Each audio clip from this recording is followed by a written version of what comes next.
नमस्कार, समृद्ध नेपाल कार्यक्रममा तपाईंलाई स्वागत छ। म तेज प्रसाद वाग्ले। दर्शकवृन्द, यो कार्यक्रम मार्फत हामी देशमा विकास निर्माणको अवस्था, राष्ट्रिय प्राथमिकतामा परेका योजनाका साथै प्राप्त उपलब्धि र समृद्धिको सम्भावनाबारे विभिन्न कोणबाट तथ्यगत जानकारी प्रस्तुत गर्दछौँ। दर्शकवृन्द, मुलुकको आर्थिक वृद्धि दर चालु आर्थिक वर्षमा 6% पुग्ने अनुमान गरिएको छ। केन्द्रीय तथ्याङ्क विभागले वास्तविकतामा आधारित तथ्याङ्कको विश्लेषण गरी प्रक्षेपण गर्ने भएकोले यसलाई विश्वसनीय र भरपर्दो मानिन्छ। यससँगै मुलुकको अर्थतन्त्रको आकार समेत वृद्धि हुनेछ। मुलुकको आर्थिक अवस्थाबारे रिपोर्ट आज हामीले प्रस्तुत गर्नेछौँ। सरकारले आगामी आर्थिक वर्ष 2079-80 को बजेटको तयारी तीव्र पारेको छ। संवैधानिक व्यवस्थाअनुसार जेठ 15 गते बजेट प्रस्तुत गर्ने पर्ने व्यवस्था भएकोले बजेटको तयारी अघि बढाइएको छ।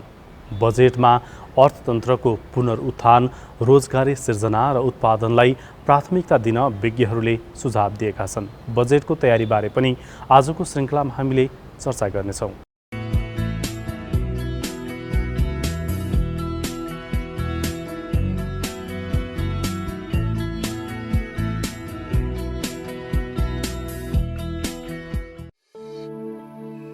चालु आर्थिक वर्षमा मुलुकको आर्थिक वृद्धि दर करिब 6% पुग्ने अनुमान गरिएको छ। चालु आर्थिक वर्षको बाँकी 3 महिना सामान्य रहे मुलुकको आर्थिक वृद्धि दर 5.84% पुग्ने केन्द्रीय तथ्याङ्क विभागले प्रक्षेपण गरेको छ।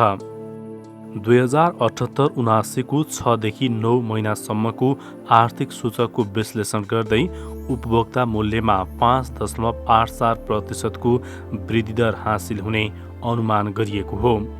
चालु आर्थिक वर्षको बाँकी 3 महिना पनि सामान्य रूपमा रहने र कोभिड-19 को नकारात्मक असर नरहने अनुमानका आधारमा यो प्रक्षेपण गरिएको हो। यो वृद्धि दरपछि नेपालको अर्थतन्त्रको आकार उपभोक्ता मूल्यमा 48 खर्ब 51 अर्ब 8 करोड पुग्ने अनुमान गरिएको छ। कहाँ छ, कस्तो छ, कुन अवस्थामा छ भनेको सबैलाई जानकारी गराउनुपर्ने हुन्छ। र यो एउटा स्वतन्त्र निकाय हो। यसले स्वतन्त्र रूपमा माइक्रो लेभलमा हाम्रा 21वटा सेक्टरका पूर्ण रूपले जेनरेट गरेर 9 महिनासम्मको यथार्थ र बाँकी 3 महिनाको के हुन्छ भनेर समग्रमा प्रक्षेपण गरिन्छ र त्यही अवस्था यहाँलाई जगजाय भएको छ। यो वास्तवमा हामीले सिबिएसले कुन प्रयोग गर्ने भन्दा पनि सिबिएस चाहिँ तथ्याङ्क उत्पादन गर्ने निकाय भएकोले हामीले तथ्याङ्क उत्पादन गर्ने हो र उत्पादित तथ्याङ्कलाई पनि सम्बन्धित पोलिसी मेकर, मिनिस्टरदेखि लिएर जो कोहीले पनि प्रयोग गर्ने हो। र उहाँहरूले के कुरोमा बुझिदिनु पर्यो भन्दाखेरि यहाँहरूलाई पनि थाहा भएको विषय हो। बेसिक प्राइसमा निकाल्दाखेरिको जिडिपी भनेको ट्याक्सेस र सब्सिडीको चाहिँ यसमा इन्कर्पोरेट नगर्ने र हाम्रो अघि एकजना साथीले उठाउनु पनि भयो, ट्याक्स चाहिँ धेरै उठेको देखियो भन्ने कुरा। र यसपालि पनि करिब 7 खरब 41 अरबको हाराहारीमा हाम्रो ट्याक्स उठ्यो। आधार मूल्यमा भने अर्थतन्त्रको आकार 41 खर्ब 5 अर्ब 54 करोड रुपियाँ पुग्नेछ। खास गरी अहिले हामी राष्ट्रिय लेखा अनुमानका मुख्य विषय हेऱ्यौँ भने देशको वृद्धि दर र देशको अर्थतन्त्रको आकार, यी दुईटा कुरा सबभन्दा महत्त्वपूर्ण हुन्। र अहिले हामी 48 खरब 52 अरब हाम्रो अर्थतन्त्रको आकार भएको छ भने यो वर्षको आर्थिक वृद्धि दर 5.84% मा कायम रहने हामीले चाहिँ अनुमान गरेका छौँ। मुख्य बुँदाहरू यी दुईटा हुन्। त्यो बाहेक विभिन्न तथ्याङ्कहरू पनि हामीले सार्वजनिक गरेको अवस्था चाहिँ छ। अहिले हामीले चाहिँ आर्थिक वृद्धिका हिसाबले हेर्ने हो भने कृषि, वन तथा मत्स्य सेक्टरको वृद्धि दर हामीले 2.3% हुने भनेर अनुमान गरेका छौँ। यद्यपि यो वर्ष धानको उत्पादन 8.7% घट्ने अनुमान हुँदाहुँदै मासु र दुधमा भएको उत्पादन वृद्धिले करिब 2.3% हुने यो क्षेत्रको अनुमान रहेको छ। त्यस्तै हामी खानी तथा उत्खनन क्षेत्रमा हेऱ्यौँ भने खानी तथा उत्खननमध्ये हामी कहाँ खानीजन्य वस्तुहरूको उत्पादन नगण्य रूपमा रहेको छ भने ढुङ्गा माटो बालुवा गिटीजन्य वस्तुहरूको उत्खनन चाहिँ 95% भन्दा बढी रहेको छ र यो वर्ष यी वस्तुहरूको उत्पादन उल्लेख्य रूपमा हुने हामीले अनुमान गरेका छौँ। त्यस्तै चाहिँ उद्योगमा यो वर्ष चाहिँ केही उद्योगहरूको वृद्धि दर असाध्यै राम्रो रहेको छ। जस्तै हामीले 6 महिनासम्मका तथ्याङ्क के लायौँ भने वनस्पति घिउको वृद्धि दर 34%ले हुने, बिस्कुटको उत्पादन वृद्धि दर 23%ले हुने र बियरको उत्पादन वृद्धि दर 19%ले हुने, नन अल्कोहलिक पेय पदार्थको उत्पादन करिब 24%ले हुने चाहिँ हाम्रो तथ्याङ्कले देखाउँछ भने केही घटेको पनि छ। जस्तै पाउरोटीको उत्पादन, चिरान काठको उत्पादन, पलाईको उत्पादन, इँटाको उत्पादन चाहिँ अहिलेका सूचकहरूले घटेको देखाउँछ। तथापि यो घटेको मात्रा चाहिँ न्यून रहेकोले यो वर्षको उत्पादन वृद्धि दर पनि यो क्षेत्रको वृद्धि दर पनि राम्रो रहने हामीले अनुमान गरेका छौँ। विद्युत र ग्यासमा करिब अहिले चाहिँ 37% जतिको उत्पादन भएको देखिन्छ। यसको मुख्य कारण चाहिँ माथिल्लो तामाकोशी आयोजना हाम्रो गत आर्थिक वर्षको अन्त्यतिर असार महिनामा उत्पादन सुरु भयो र यो उत्पादनले पारेको असर हो।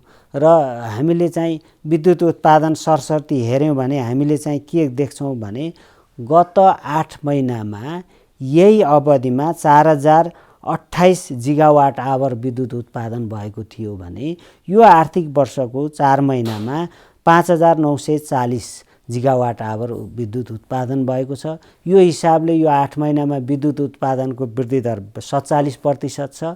यी तथ्याङ्कको आधारमा यो वर्षको विद्युत क्षेत्रको विद्युत उत्पादन 37% को हाराहारीमा रहने हामीले चाहिँ अनुमान गरेका छौँ।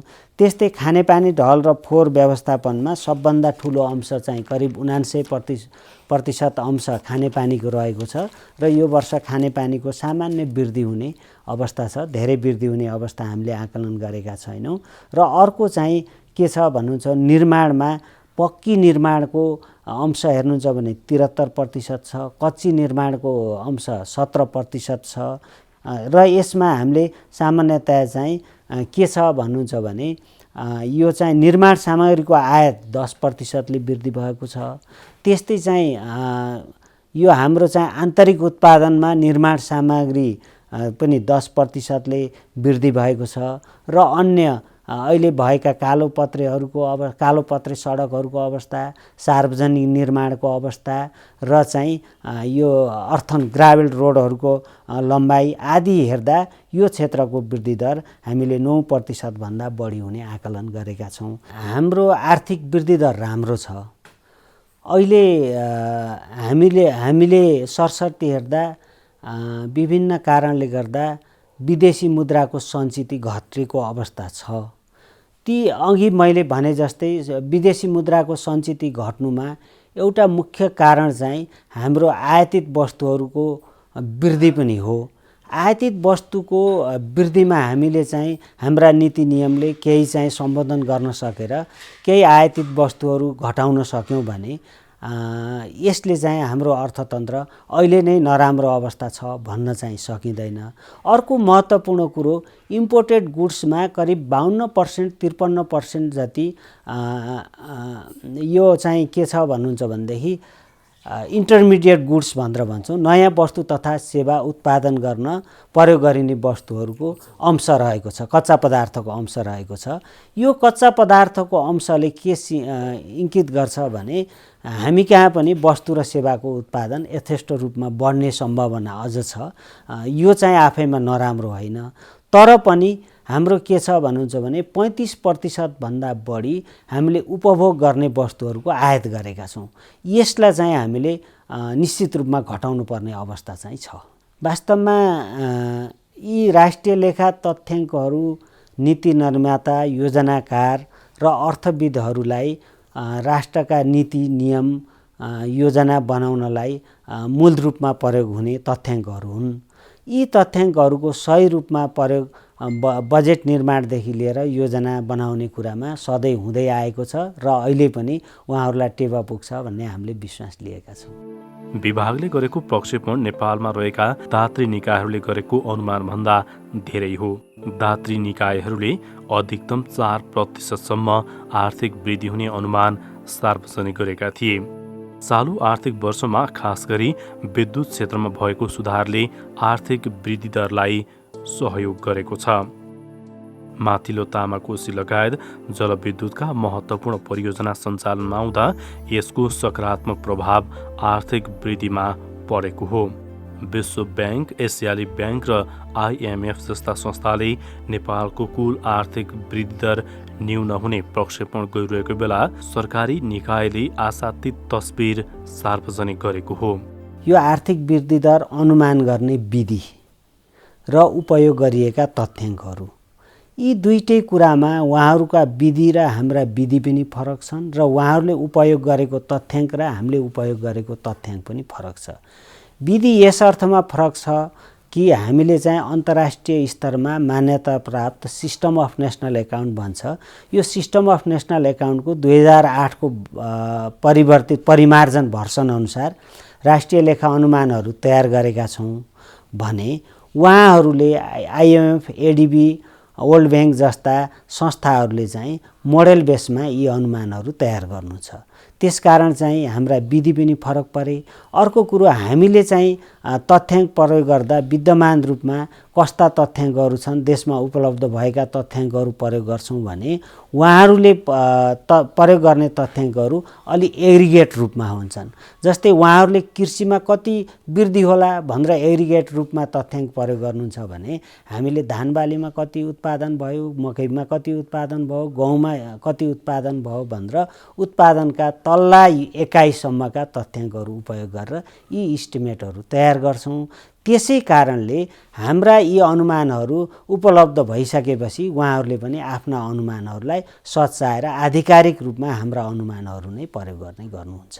वास्तवमा यी तथ्याङ्कहरू, राष्ट्रिय लेखा तथ्याङ्कहरू अनुमान गर्दा हामीले विभिन्न किसिमका आधारहरू र तथ्याङ्कहरू लिन्छौँ। सर्वप्रथम त हामीले 6 देखि 9 महिनासम्मका तथ्याङ्कहरू हामीलाई उपलब्ध हुन्छन्। कुनै क्षेत्रको 6 महिनाका मात्रै तथ्याङ्क उपलब्ध हुन्छन् भने कुनै क्षेत्रका 9 महिनासम्मका तथ्याङ्कहरू उपलब्ध हुन्छन्। बाँकी अवधिका तथ्याङ्कमा को विवरणहरू हामीले अनुमान गर्दा आर्थिक अवस्था सामान्य रूपमा सञ्चालन हुनेछ भन्ने अनुमानका आधारमा यी राष्ट्रिय लेखा अनुमानहरू तयार गर्छौँ। यदि हामीले भने जस्तो सामान्य रूपमा अर्थतन्त्र चलायमान भएन भने पछि परिमार्जन गर्दा यी तथ्याङ्कहरूका विवरणहरू फरक पर्न पनि सक्छन्। त्यसकारण अहिले निकालेका तथ्याङ्कहरूलाई हामीले चाहिँ प्रारम्भिक अनुमान भनेर भनेका छौँ। अर्को वर्ष चाहिँ यी प्रारम्भिक अनुमानलाई हामीले चाहिँ रिभाइज गर्छौँ भने अझ अर्को वर्ष मात्रै अन्तिम रूपमा यी प्रारम्भिक अनुमानहरू प्रस्तुत गर्छौँ। आर्थिक वर्ष 2077-78 मा आर्थिक वृद्धि दर 4.3% थियो भने आर्थिक वर्ष 2076-77 मा -2.4% बराबरको आर्थिक वृद्धि भएको थियो। सरकारले चालु आर्थिक वर्षमा 7.1% को आर्थिक वृद्धि हुने प्रक्षेपण गरेको छ। तथ्याङ्क विभागले वृद्धि दरका विभिन्न आयामहरू प्रस्तुत गरेको छ। हरेक 3 आर्थिक वर्षको विवरणलाई प्रस्तुत गर्दै चालु आर्थिक वर्षको 6 देखि 9 महिनाको विवरणको आधारमा विवरण सार्वजनिक गरिएको हो। वास्तविकतामा आधारित तथ्याङ्कको विश्लेषण गरेर विवरण प्रकाशित गरिएकोले अन्तर्राष्ट्रिय निकायहरूको भन्दा विभागको तथ्याङ्क विश्वसनीय र भरपर्दो मानिन्छ। यो जुन कोभिडको अवस्थामा हामीले डर मानिरहेको अवस्था थियो, त्यो अवस्थामा पनि धेरै सकारात्मक सङ्केतहरू हुन्। एउटा बाह्य क्षेत्रमा जोखिमको स्थिति सिर्जना हुन थालेको छ। यदि आयात बढ्दै गयो भने यसले चाहिँ विदेशी विनिमय सञ्चितमा दबाव पार्ने अवस्था छ। त्यो चाहिँ कर्जा प्रवाहले पनि गर्दा हुन्छ। र अरू जस्तै गरिबीका तथ्याङ्क, बेरोजगारीका तथ्याङ्क, नियमित अथवा हाई फ्रिक्वेन्सीमा यो समष्टिगत आर्थिक क्षेत्रका जुन सूचकहरू छन् ती सूचकहरू अहिलेको अवस्थामा कोभिड-19 को अवस्थामा पनि त्यो ढङ्गले आउनुलाई सन्तोषजनक र सकारात्मकै मान्नुपर्ने हुन्छ। आर्थिक पुनरुत्थान हुने र कम्तीमा पनि अब 5% को ग्रोथ हासिल गर्न सम्भव देखिन्छ। त्यसको लागि चाहिँ सबै सरकारवालाहरू त्यसतर्फ लाग्नुपर्ने हैन ध्यान दिनुपर्ने स्थिति चाहिँ छ। चालु आर्थिक वर्ष नेपालीको प्रति व्यक्ति आय 16,200 रुपैयाँ अर्थात् $133 बढ्ने देखिएको छ। चालु आर्थिक वर्ष नेपालको आयात 20 खर्ब 12 अर्ब पुग्ने अनुमान गरिएको छ। यस्तै निर्यात 3 खर्ब 20 अर्ब 70 करोड नाग्ने प्रक्षेपण गरिएको छ। कुल गारस्थ उत्पादनको तुलनामा नेपालीको बचत 9.3% पुग्ने अनुमान गरिएको छ, जुन अघिल्लो आर्थिक वर्ष 7.7% मात्रै थियो। चालु आर्थिक वर्षमा नेपालीले उपभोगमा 44 खर्ब 1 अर्ब 67 करोड रुपैयाँ खर्च गर्ने अनुमान गरिएको छ। दर्शकवृन्द, सरकारले आगामी आर्थिक वर्ष 2079-80 को लागि बजेटको तयारी तीव्र पारेको छ। संवैधानिक व्यवस्थाअनुसार जेठ 15 गते बजेट प्रस्तुत गर्नै पर्ने संवैधानिक व्यवस्था छ। गत चैतबाटै कार्यतालिका बनाएर सुझाव सङ्कलन गरिएको थियो। विज्ञहरूले आगामी आर्थिक वर्षमा अर्थतन्त्रको पुनरुत्थान, रोजगारी सिर्जना र उत्पादनलाई प्राथमिकता दिन सुझाव दिएका छन्। आगामी आर्थिक वर्षको बजेटको तयारीबारे रिपोर्ट अब हामी प्रस्तुत गर्नेछौँ। सरकारले आगामी आर्थिक वर्ष 2079-80 को बजेट निर्माणको गृह कार्य तीव्र बनाएको छ। 15 जेठमा बजेट सार्वजनिक गर्नुपर्ने संवैधानिक व्यवस्थाअनुसार अर्थ मन्त्रालयले गृह कार्य तीव्र बनाएको हो। आर्थिक पुनर्स्थापना, तरलता सङ्कटको अन्त्य र व्यावसायिक वातावरणको निर्माणलाई बजेटले प्राथमिकता दिनुपर्ने विज्ञहरूको सुझाव छ। कोभिडका कारण धाराशायी बनेको नेपालको अर्थतन्त्र बिस्तारै तङ्ग्रिँदै गएको छ। त्यसैले अबको बजेटमा आर्थिक पुनरुत्थानलाई विशेष ध्यान दिनुपर्ने विज्ञहरूको भनाइ छ। अप्ठ्यारो स्थितिमा पुगेको अर्थतन्त्रलाई पुनरुत्थान गर्ने गरी आगामी आर्थिक वर्षको बजेटलाई केन्द्रित गर्नुपर्नेछ। आर्थिक वृद्धि र सोका लागि निजी एवं निजी सहकारी साझेदारीमा आगामी बजेटले जोड दिनुपर्ने सरकारवालाको भनाइ छ। आगामी बजेटमा तरलता सङ्कटको अन्त्य गर्नुपर्ने खालका नीतिहरू ल्याउनुपर्ने सरकारवालाहरूले सुझाव दिएका छन्। आगामी आर्थिक वर्षको बजेटले व्यावसायिक वातावरण निर्माण गर्नुपर्ने उनीहरूको भनाइ छ।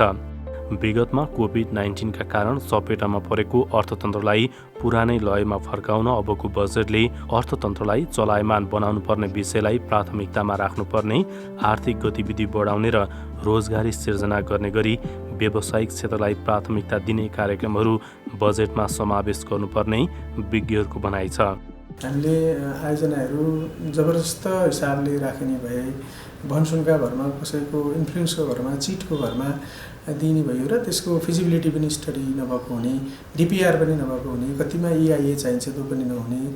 अब यो केही एउटा आयोजना हुनको लागि चाहिने मिनिमम जुन कन्डिसनहरू हुन्छ त्यसको भूगोल कस्तो छ हैन, त्यहाँको जनसङ्ख्या कस्तो छ र कति जनसङ्ख्या त्यो आयोजना गयो भने लाभान्वित हुन्छन् र त्यो आयोजना गएपछि तपाईँको रोजगारी त्यहाँ कति सिर्जना हुन्छ, अर्थतन्त्रमा त्यसले कति कन्ट्रिब्युसन गर्छ, त्यहाँ 2, 3, 4 स्थानीय तह अथवा प्रदेशसँग भएको जुन ग्याप हुन्छ अथवा असमानता हुन्छ त्यो असमानतालाई हटाउन कति त्यसले चाहिँ काम गर्छ र कुन विषय क्षेत्रको आयोजना हो त्यो विषय क्षेत्रको राष्ट्रिय लक्ष्यलाई त्यो आयोजना अथवा परियोजना कम्प्लिट भइसकेपछि कसरी सपोर्ट गर्छ, कतिले कन्ट्रिब्युट गर्छ भन्ने हिसाबले पूर्ण एउटा पिक्चर ल्याइसकेपछि मात्रै त्यो आयोजना बन्छ र त्यो आयोजनाको औचित्यता र आवश्यकता हो भन्ने ठहर भएपछि मात्रै त्यसलाई बजेट विनियोजन गरेर कार्यान्वयनमा लानुपर्छ भन्ने सिद्धान्त हो। र त्यो सिद्धान्तलाई मूर्त रूपमा दिनको लागि नेपाल सरकार राष्ट्रिय योजना आयोगले राष्ट्रिय आयोजना ब्याङ्क बनाएको छ र कुनै पनि आयोजना अब राष्ट्रिय आयोजना ब्याङ्कमा प्रविष्ट नभएसम्म केन्द्रीय सरकार सङ्घीय सरकारबाट चाहिँ त्यसलाई आयोजनाको रूपमा नदिने भन्ने हाम्रो सिद्धान्त त हामीले त्यो कुरा चाहिँ एक्सेप्ट गरेका छौँ र त्यही अन्तर्गतै हामीले चाहिँ बजेट विनियोजन गर्छौँ र त्यो चाहिँ के छ भने प्राथमिकता प्राप्त आयोजना हुनको लागि अहिले जुनसुकै आयोजना पनि साना खुद्रा आयोजनामा त्यो लागु हुँदैन। प्राथमिकता प्राप्त आयोजना हुनको लागि राष्ट्रिय आयोजना ब्याङ्कमा प्रविष्ट नभएको आयोजना, स्रोत सुनिश्चित नभएको आयोजना, जग्गा प्राप्ति नभएको आयोजनालाई हामीले आयोजनाको रूपमा दिन्नौँ र त्यसलाई चाहिँ कार्यान्वयन हुने अवस्था अगाडि बढ्दैन। र अहिले चाहिँ के छ भने हामीले लगभग 7,000 भन्दा बढी आयोजना चाहिँ आयोजना ब्याङ्कमा प्रविष्ट गराएका छौँ। 15 जेठमा बजेट सार्वजनिक गर्नुपर्ने संवैधानिक व्यवस्था अनुसार गृह कार्य गरिरहेको अर्थ मन्त्रालयले गत 1 चैतदेखि औपचारिक रूपमा बजेट निर्माण प्रक्रियाको लागि सुझाव सङ्कलन गरेको थियो। त्यसयता विभिन्न क्षेत्रका सरोकारवाला र विज्ञहरूसँग छलफल गरी सुझाव सङ्कलन गरिएको छ। बजेट पूर्व तयारीको क्रममा सरोकारवाला पक्षसँग सुझाव सङ्कलनको काम सकिएको अर्थ मन्त्रालयले जनाएको छ। अर्थतन्त्रको उत्थान, उत्पादन र रोजगारी अभिवृद्धिलाई प्राथमिकता दिन विज्ञ र सरोकारवालाहरूले सुझाव दिएका छन्। हामीले 15 आवधिक योजना बनाएको 3 वर्ष चाहिँ कार्यान्वयनमा गइसकेको अवस्था छ। 3 वर्षमा आवधिक योजनाले बनाइसकेपछि हामीले कार्यान्वयनमा लगेका कार्यक्रमहरूबाट हाम्रा इन्डिकेटरहरूमा के भयो भनेर हामी वर्षेनी इन्डिकेटरहरू हेर्छौँ। सामान्यतया त मन्त्रालयबाट त्रैमासिक चौमासिक समीक्षाहरू हुन्छन्। ती समीक्षाबाट पनि केही इन्डिकेटरहरू बन्छ। फेरि त्योभन्दा महत्त्वपूर्ण चाहिँ हामी राष्ट्रिय लेखाको प्रक्षेपण गर्छौँ। राष्ट्रिय लेखाको प्रक्षेपण गर्दाखेरि सामान्यतया 9 महिनाको वास्तविक र अनि 3 महिनाको अनुमान गरेर हरेक वर्ष यति हाम्रो लक्ष्य चाहिँ अनुसार उपलब्धि हासिल भयो भनेर हामी डिसिमिनेसन गर्छौँ। त्यही अनुसार वर्षौनीको हरेक वर्षको हामीले गरिरहेका छौँ। सामान्यतया हामीले अहिले चाहिँ के छ भने जस्तो आर्थिक वृद्धिमा 9.6% को ग्रोथको हामीले आकलन गरेका थियौँ एभरेज 15 आवधिक योजना कम्प्लिट भइसकेपछि। तर अब 3 वर्षको हेर्दा पहिलो वर्ष त हाम्रो राम्रै भयो, दोस्रो वर्ष हामीलाई कोभिडले नराम्रो थला पाएर त्यसले हामी नेगेटिभ 2 नै जानुपर्ने भयो र तेस्रो वर्ष जो हाम्रो जुन अवस्था हामीले जे भोग्यौँ त्यो अवस्था चाहिँ अलिकति रिभाइभ भएको अवस्था हो र अहिले चाहिँ हाम्रो ग्रोथ चाहिँ राम्रो भएको देखिएको छ। राम्रो भन्नाले अब 5.84% को ग्रोथ, यद्यपि यो चाहिँ एभरेजभन्दा चाहिँ कमै हो। यो वर्ष पनि हामीले 15 आवधिक योजनाको हिसाबले हेर्ने हो भने 9 भन्दा माथिकै ग्रोथको प्रक्षेपण हो। तर अब एभरेजमा 5 वर्ष सकिसक्दाखेरि चाहिँ 9.5 ल्याउनु पर्नेमा 3 वर्षको जोडेर एभरेज निकाल्यो भने हामी धेरै तल छौँ। त्यसले अबको 2 वर्षमा हामीले 9.6% ल्याउँछौँ कि ल्याउँदैनौँ त भन्ने कुरा चाहिँ प्रश्नवाचक चिन्ह छ। त्यसैले हामी यस्ता ठुल्ठुला योजनाहरू तर्जुमा गरिसकेपछि र यिनीहरू कार्यान्वयनमा गइसकेपछि मिड टर्म रिभ्यू हामी गर्ने चलन छ। त्यसैले यो 15 आवधिक योजनाको पनि मध्यमकालीन समीक्षा हामी गरिरहेका छौँ। त्यसपछि कतिपय इन्डिकेटरहरू चाहिँ हामीले राखेको लक्ष्यभन्दा माथि गएको अवस्था पनि छ र त्यस्तालाई पनि हामीले परिमार्जन गरेर अझै थप हामी इन्डिकेटरहरू त्यहाँ राख्न सक्छौँ र कतिपय चाहिँ हामीले सोचेभन्दा निकै तल जुन उपलब्धि हासिल भएको हुनाले त्यसलाई समीक्षा गरेर इन्डिकेटरहरूमा पनि समीक्षा गर्ने र त्यो ठाउँलाई, ती विषय क्षेत्रलाई, ती कार्यक्रमहरूलाई फोकस गरेर बजेटहरू त्यसमा चाहिँ विनियोजन गर्ने र विनियोजन गर्दाखेरि विनियोजन दक्षता पूर्ण रूपले कायम राख्ने र संस्थाहरूले, संरचनाले, सङ्गठनले जुन कार्यान्वयनमा लाने कार्यक्रमहरू कार्यान्वयन पूर्ण रूपले गर्न सक्ने क्षमता छ कि छैन त्यसको पनि आकलन गर्ने र गइसकेका जो कार्यक्रमहरू छन्, परियोजनाहरू छन्, आयोजनाहरू छन् त्यसले पूर्णतः वित्तीय अनुशासन कायम राखेर काम गरेको छ कि छैन भनेर पनि हेर्ने र अन्तमा चाहिँ हामी विकास सुशासन त्यहाँ कायम भएको छ कि छैन भनेर अनुगमन मूल्याङ्कन पूर्ण रूपले गर्ने गरी जाने भएको हुनाले 15 आवधिक योजनाको समीक्षा पश्चात चाहिँ कोभिड जस्तो विषम एउटा चाहिँ परिस्थिति हामीले फेस गऱ्यौँ र यो महामारीमा पनि हामी लड्दाखेरि केही ठाउँमा हाम्रो सोचे जस्तो हामीले आकलन गरे जस्तो चाहिँ उपलब्धि हासिल भएका छैनन्। आगामी आर्थिक वर्षको बजेटमा अर्थतन्त्रको पुनरुत्थान, उत्पादन र रोजगारी सिर्जनालाई प्राथमिकता दिन विज्ञहरूले सुझाव दिएका छन्। जेठ 15 भित्र बजेट प्रस्तुत गर्ने पर्ने संवैधानिक व्यवस्था छ। अर्थ मन्त्रालयले बजेटको तयारी तीव्र पारेको छ। यसबारे आजको श्रृङ्खलामा हामीले चर्चा गर्यौँ। मुलुकको आर्थिक वृद्धि दर 6% पुग्ने अनुमान गरिएको छ। केन्द्रीय तथ्याङ्क विभागले वास्तविकतामा आधारित भएर तथ्य तथ्याङ्कको विश्लेषण गरी प्रस्तुत गरेको राष्ट्रिय लेखा प्रतिवेदनबारे पनि आजको श्रृङ्खलामा हामीले चर्चा गर्यौँ। आजको लागि समृद्ध नेपाल कार्यक्रमको समय सकिएको छ। यो कार्यक्रम तपाईँ नेपाल टेलिभिजनको वेबसाइट nepaltvonline.com का साथै नेपाल टेलिभिजनको मोबाइल एप र अन्य सामाजिक सञ्जालमा पनि हेर्न सक्नुहुनेछ। आजको लागि समृद्ध नेपाल कार्यक्रमबाट हामी सबैलाई बिदा दिनुहोस्। नमस्कार।